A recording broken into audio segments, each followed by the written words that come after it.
심야에 숨겨진 공포 맛집 공포식당 루아. 오늘의 이야기. 크고 작은 사건 사고가 많은 장소 중 하나인 공장. 그래서인지 폐공장들도 종종 존재하곤 하는데, 어느 날 우연히 한 폐공장을 찾은 아이들이 목격한 공포의 정체. 그것은 과연 무엇일까? 그 자세한 이야기가 궁금하다면 지금 바로 루아에서 확인하세요.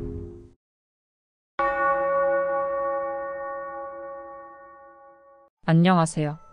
공포 맛집 루아의 매니저 루아입니다. 고객 여러분들은 공포 체험을 하기 좋은 섬뜩하고 음침한 분위기가 느껴지는 장소들이라고 하면 어떤 곳들이 떠오르시나요? 여러 가지가 있을 텐데요. 그 중에서 저는 폐공장도 떠오릅니다.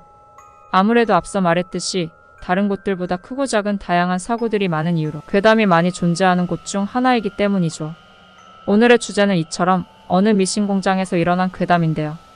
한 아이들이 우연히 이 장소에 가게 되었다가 경험하게 된 소름 돋는 일화라고 합니다. 루아의 소름 파스타. 네 번째 이야기. 폐공장입니다. 흔히 사람들이 무서워하는 귀신의 종류 중 하나로는 물귀신이 있죠. 그런데 사실 물귀신 못지않게 한많은 귀신 중에는 불귀신도 존재하고 있다는 것을 여러분은 알고 계셨나요? 예를 들어보자면 불귀신은 삼국유사에 기록된 직위라는 설화를 통해 역사적으로도 알려져 있는 귀신인데요. 물귀신이 익사사고를 이용해서 사람들을 유인해 죽음으로 몰고 간다는 것과 비슷하게 불귀신은 화재를 일으키는 귀신이라고 합니다. 그런 이유로 직위설화 속 불귀신 역시 자신의 원통함을 풀기 위해 신라에 화재를 일으키는 귀신이었다는데요. 그러나 이 귀신이 선덕여왕을 흠모했고 선덕여왕도 화재를 막기 위해 공을 들인 덕에 나중에는 도리어 이 귀신이 신라의 수호신이 되었다는 흥미로운 설화도 전해진다고 합니다. 이번 썰은 이렇듯 불에 관련된 사연을 지니고 있는 귀신에 대한 슬프면서도 섬뜩한 이야기로 한 공장에서 일어난 괴담이라고 합니다. 이번 화도 지금부터는 다른 직원 한 명이 사연자의 시점에서 이야기를 전달해 드리도록 하겠습니다. 안녕하세요. 저는 고객님들께 이번 괴담 이야기를 전달하게 될 루아의 직원입니다. 오늘의 스토리는 매니저님이 말씀드린 대로 공장에서 일어난 소름 돋는 일화인데요. 어떤 일을 계기로 오래 방치된 폐공장에서 한 아이들이 목격하게 된 기괴한 일들을 다룬 이야기라고 합니다. 오랜 방치로 폐허가 된 한 음침하고 어두운 미신공장 건물 안. 검게 그을린 흔적까지 있어서 더 으스스한 느낌인 암흑의 공간 속에서 그 아이들이 보게 된 것들. 여러분이라면 이 같은 공포를 견뎌낼 수 있으실 것 같으신가요? 여러분도 이 아이들과 함께 이 폐공장 안에 들어와 있다는 기분으로 이야기에 빠져보시길 바랍니다. 과연 아이들이 그날 그 폐공장 안에서 보게 된 것은 무엇일까요? 아이들이 보게 된 화재 현장에 온 듯했던 연기. 그것의 정체가 무엇인지 반전에 주목하며 감상해 보시길 바랍니다. 식사하실 준비가 되셨다면 지금부터 서빙해드리겠습니다. 주문번호 444번 손님. 주문하신 소름 파스타가 나왔습니다.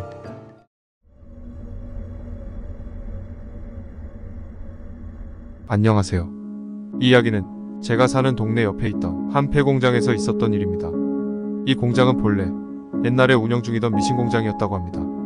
그래서인지 이 공장에서는 미싱 소리들이 요란하게 자주 들렸고, 이 공장에서 일하는 직원들은 점심시간 때면 종종 공장 밖으로 나와 간식을 사 먹거나 동네 사람들에게 돈을 주고서 점심을 사 먹고는 했다고 하네요. 그런데 평화롭던 이 공장에서 어느 날 검은 연기가 솟아올랐다고 합니다. 화재가 난 것이었죠. 불길은 비교적 없었지만 검은 유독가스 연기는 치명적이었습니다. 공장 직원들이 밖으로 우수수 쏟아져 나왔습니다. 다행히 119가 출동해 불길은 제압했지만 연기로 인해 차마 탈출하지 못한 몇몇 직원들은 공장 내부에서 질식사하고 말았다고 합니다. 그렇게 이 공장의 화재 사고가 끝난 후 이 사고의 원인을 밝히기 위한 조사가 들어갔는데요. 이를 통해 창고 안에 출고를 앞둔 재고 물품 근처에서 누군가가 담배를 피운 후 꽁초를 대충 거려서 물품 사이로 들어갔고, 그것이 불씨가 되어서 불길이 일어 유독가스가 발생됐는데, 이를 모른 직원들이 창고를 개방하는 바람에 연기가 공장 안을 채웠다는 설이 나왔습니다. 이후 경찰은 담배꽁초를 버린 사람을 찾으려 했지만 끝끝내 찾지 못했고, 그런 사이 동네에서는 작업시간에 담배를 피우며 여유로울 수 있는 직원이 없었을 거라는 추측에 따라 범인은 직원들 중 한 명이 아닐 거라는 소문이 돌기 시작했는데요. 대신 소문이 돌게 된 용의자는 바로 이 공장 사장의 아들이었습니다. 이 공장의 아들이 아버지가 안 볼 때 종종 창고에 가서 농땡이 피운다는 이야기가 과거 점심을 먹으러 나온 직원들에 의해 동네 사람들에게도 전파된 적이 있었기 때문이었죠. 그렇지만 소문으로만 남은 채 범인은 끝까지 검거되지 않았고, 공장은 문을 닫게 되었다고 합니다. 이후 이 공장의 사장이 화재가 난 이 공장을 다 부수고 큰 의류 창고 겸 매장을 만들어 아들에게 운영을 맡길 거라는 희소식이 돌기는 했지만 몇 달간은 방치되는 바람에 여러 가지 흉측한 소문들과 함께 폐공장이 될 수밖에 없었죠. 그 후 이 폐공장은 동네 초등학생들에게 큰 관심을 끄는 장소가 되었습니다. 왜냐하면 딱히 놀이시설이 별로 없던 동네였는지라 학교 운동장 다음으로 넓은 이 공간은 놀이터로 제격이었기 때문이죠. 어느 날은 대낮에 초등학교 3학년 정도 아이들이 축구공 하나만 가지고 이 공장 근처로 간 일이 생겼다고 합니다. 아이들은 이곳 건물 밖에서 검게 그을린 입구와 철조망 울타리를 골대로 삼고는 축구를 하며 놀고 있었다고 하는데요. 두 패로 나누어 축구를 하던 중 철조망 쪽 골대로 처음 슛을 성공한 아이가 생겼지만 이 축구공이 골대를 막고 있던 골키퍼 아이를 지나쳐 미신공장 건물 내부로까지 들어가 버렸다고 합니다. 아이들은 운동신경이 좋지 못해 공을 막지 못한 이 골키퍼 아이에게 이를 핑계로 공을 찾아오라고 시켰고, 그로 인해 그 골키퍼 아이가 멀리 사라진 축구공을 되찾기 위해 혼자 공장 건물 내부로 들어가야 했죠. 이후 다른 아이들은 건물 밖에서 그 골키퍼 아이가 돌아오기만을 기다리고 있었는데 의아하게도 그 아이는 오랜 시간 공장 밖으로 돌아오지 않았다고 합니다. 그러자 처음에는 짜증을 내던 아이들도 점차 두려움에 휩싸였죠. 야, 쟤 왜 여태 안 나오냐? 무슨 일 생긴 거 아냐? 그니까 우리가 들어가 봐야 하는 거 아냐? 그래도 좀 무서운데 들어가 봐야 하나? 남은 아이들은 그 골키퍼 아이를 찾기 위해 들어가 봐야겠다고 결심을 했고, 결국 무서운 마음을 무릅쓰고 가장 덩치가 큰 한 아이를 앞세워 안으로 들어가기 시작했습니다. 그렇게 남은 아이들이 들어가게 된 폐공장 안은 전기 공급마저 중단된 상태라 암흑천지였고, 벽과 바닥마저 화재 당시 발생한 연기로 인해 전부 검게 칠해져 있는 모습이었다고 합니다.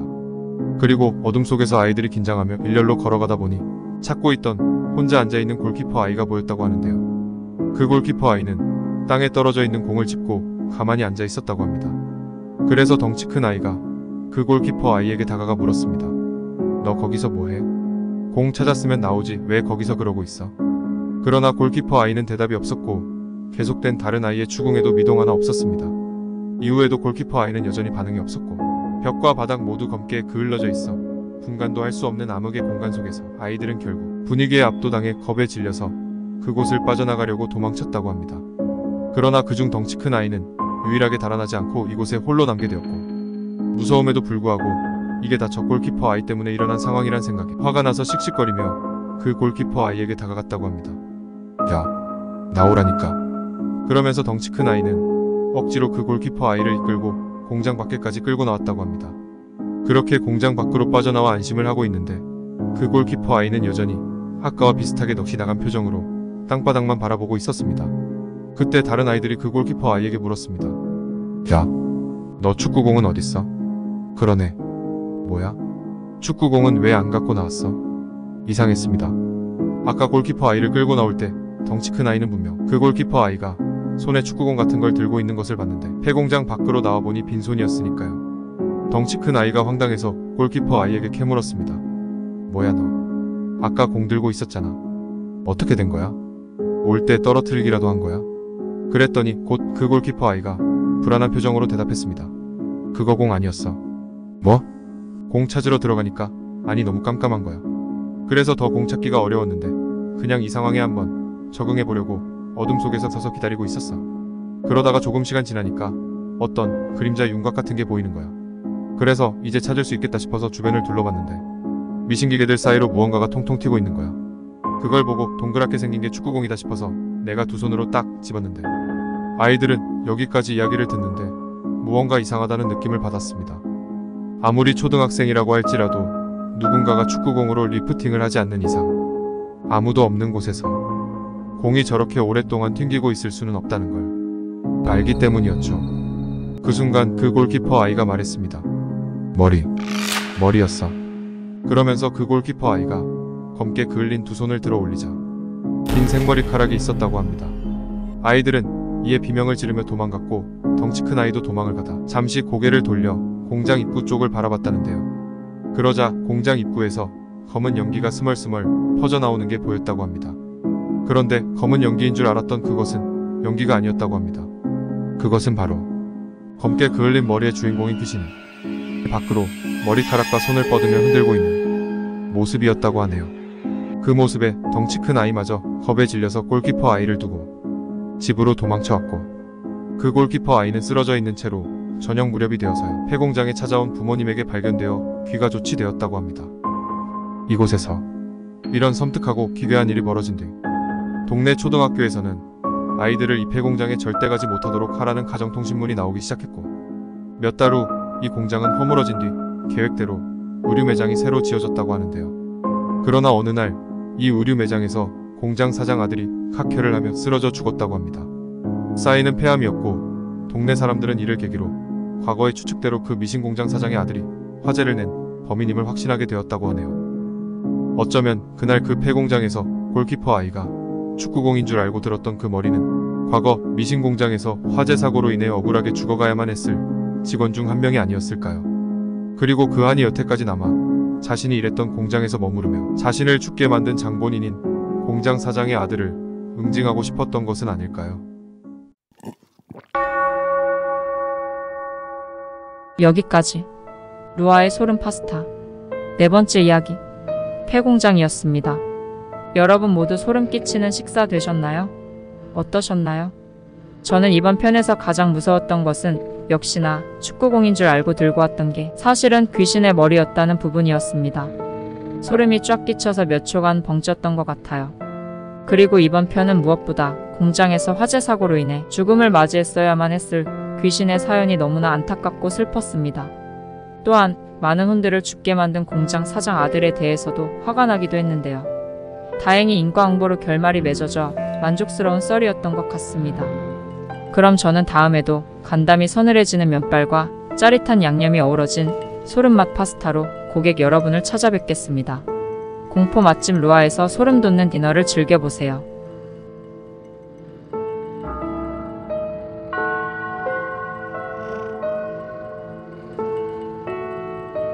방송이 끝나기 전 오늘의 내용이 마음에 드셨다면 구독과 좋아요, 알림 설정도 잊지 말아주세요.